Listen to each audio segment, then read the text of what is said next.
어제 아브라함의 이야기를 나누었습니다. 오늘 25장에서는 한 세대를 넘어서 이삭의 이야기로, 그리고 또 한 세대를 넘어서 에서와 야곱의 이야기를 다루고 있죠.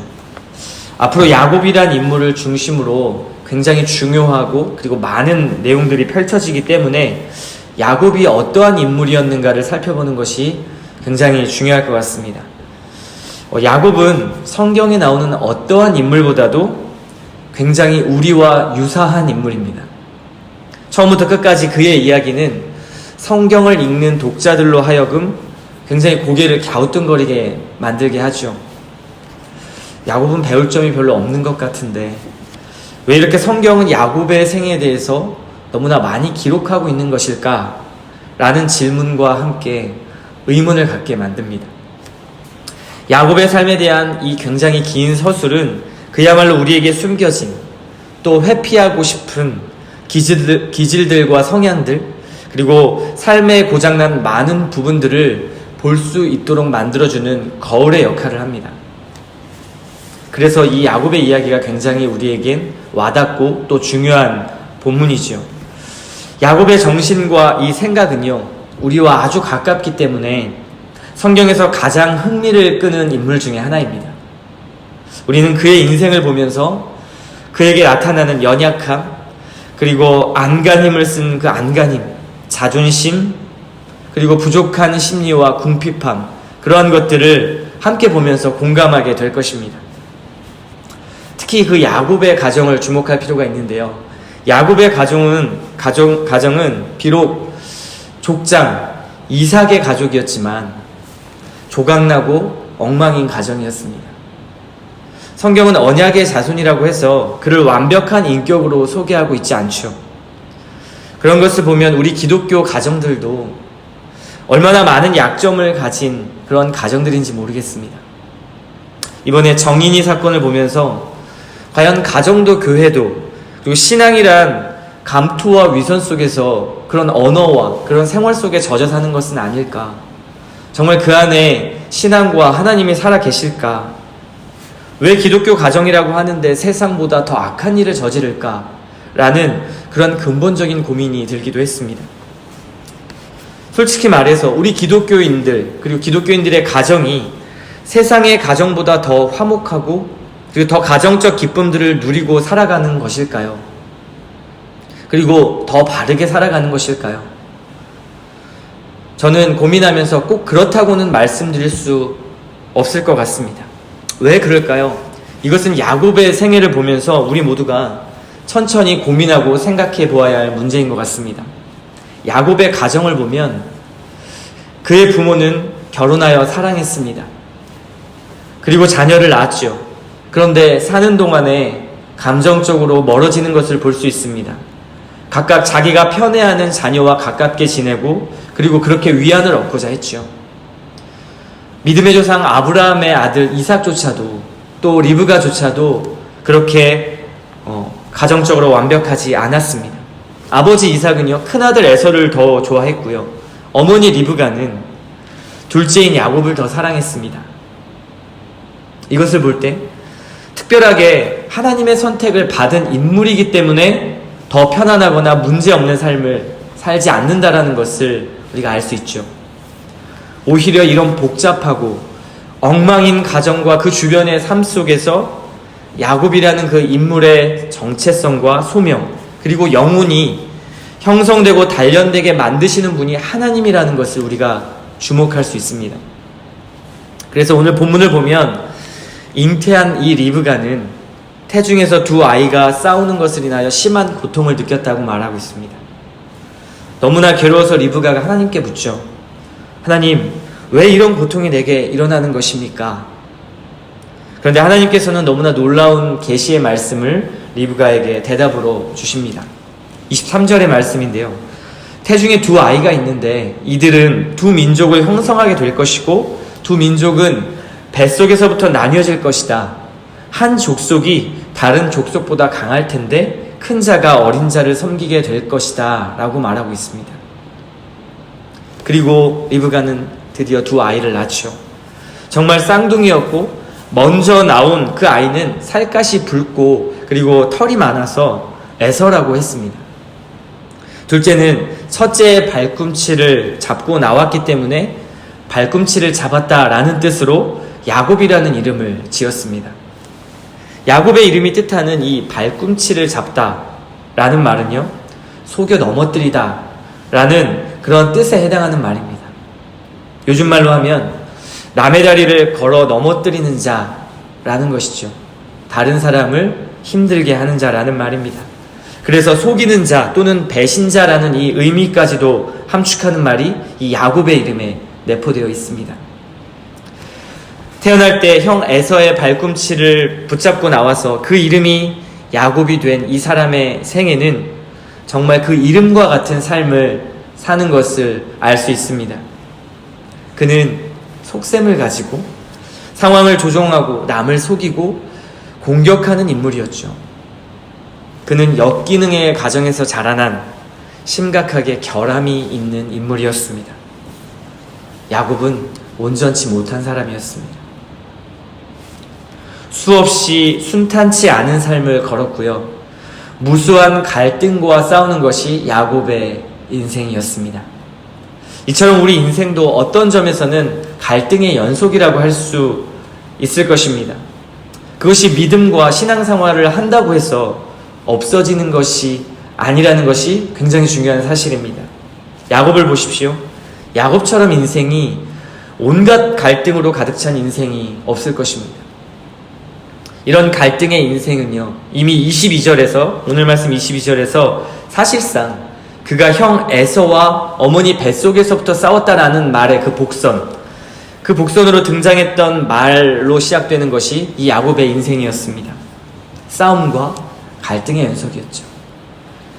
아버지 이삭과 어머니 리브가의 갈등, 자신의 형 에서와의 갈등, 자신의 삼촌 라반 사이에서 빚어지는 갈등, 또 그의 두 아내이며 동시에 자매였던 레아와 라헬의 쉼없는 갈등, 자신과 자녀를 낳지 못하는 사랑하는 아내 라헬과의 갈등, 또 아버지 이삭과 자신이 가졌던 갈등과 마찬가지로 대를 이어서 나타나는 자신과 자기 아들과의 갈등, 자신과 하나님의 천사와의 씨름, 그리고 더 나아가서는 야곱의 아들들인 요셉과 형제들 사이의 갈등들.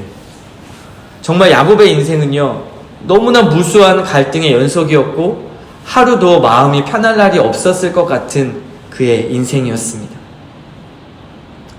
그렇다면 하나님께서 그 야곱이란 인물을 통해서 보여주고자 하시는 것이 과연 무엇일까요?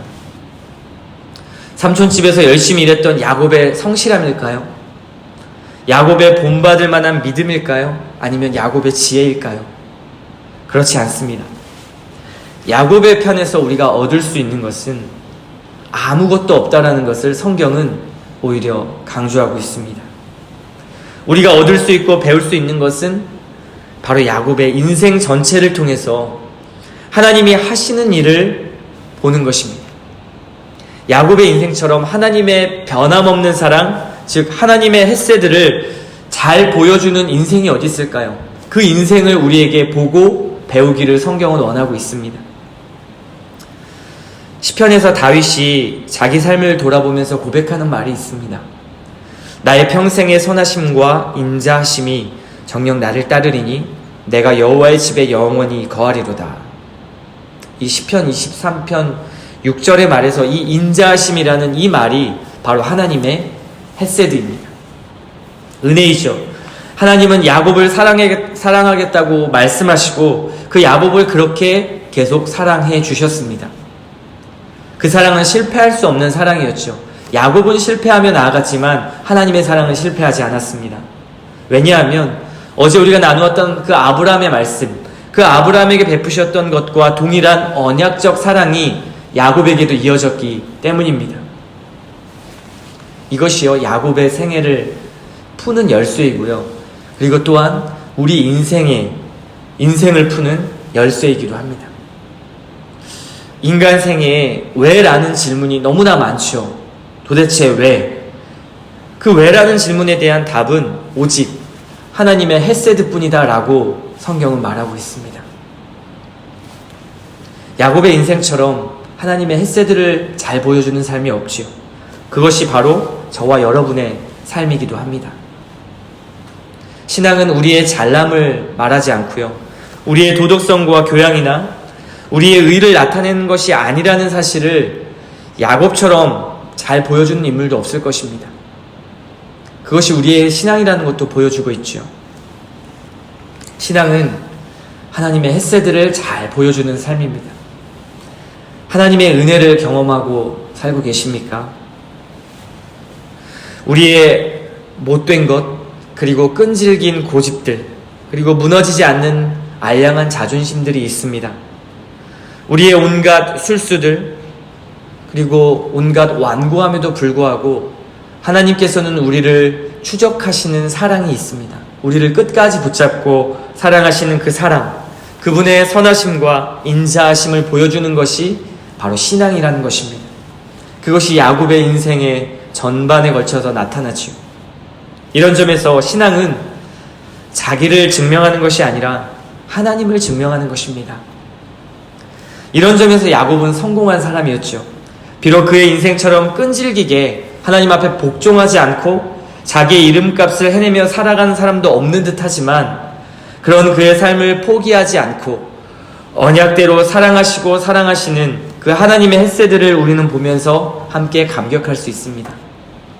이것이 야곱의 인생을 보는 키워드이지요. 그것이 더 이상 야곱의 이야기가 아닙니다. 우리의 이야기죠.